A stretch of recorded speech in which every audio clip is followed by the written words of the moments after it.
கடலூர் தெற்கு மாவட்ட காங்கிரஸ் தலைவர் சித்தார்த்தனின் பெயர் வாக்காளர் பட்டியலில் இருந்து நீக்கப்பட்டதற்கு எதிர்ப்பு தெரிவித்து வட்டாட்சியர் அலுவலகத்தை முற்றுகையிட்டு காங்கிரஸ் கட்சியினர் ஆர்ப்பாட்டத்தில் ஈடுபட்டனர். மறைந்த காங்கிரஸ் கட்சியின் முன்னாள் எம்பி கலியபெருமாளின் மகன் சித்தார்த்தன் கடலூர் தெற்கு மாவட்ட காங்கிரஸ் தலைவராக பதவி வகித்து வருகிறார்.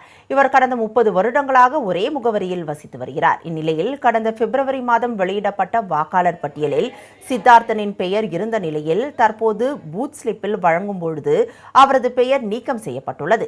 இதையடுத்து சிதம்பரம் வட்டாட்சியர் அலுவலகத்தை காங்கிரசார் முற்றுகையிட்டு ஆர்ப்பாட்டத்தில் ஈடுபட்டனர். இதனால் அப்பகுதியில் பரபரப்பு நிலவியது. எஸ்ஐஆர் படிவம் பூர்த்தி செய்து வழங்கிய பிறகு 23/2/2026 அன்று வெளியிடப்பட்ட வாக்காளர் பட்டியலும் என்னுடைய பெயர் இருந்தது.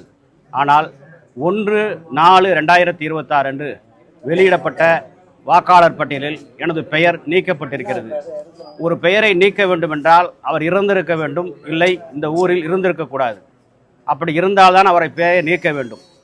இருக்கிற ஒருவரை 30 ஆண்டு காலமாக ஒரே இடத்தில் இருக்கிறேன், வீடு மாறவில்லை, அதே வீட்டிலே வாக்களித்திருக்கிறேன் இருந்து என்னுடைய பெயர் நீக்கப்பட்டிருக்கிறது என்பது எனக்கு மிகுந்த அதிர்ச்சியாக இருக்கிறது. ஒரு தேசிய கட்சியினுடைய மாவட்ட தலைவருக்கே இந்த நிலைமை என்றால் சாதாரண மக்களுக்கு என்ன நிலைமை ஏற்படும் என்பதுதான் எங்களுடைய வருத்தமெல்லாம்.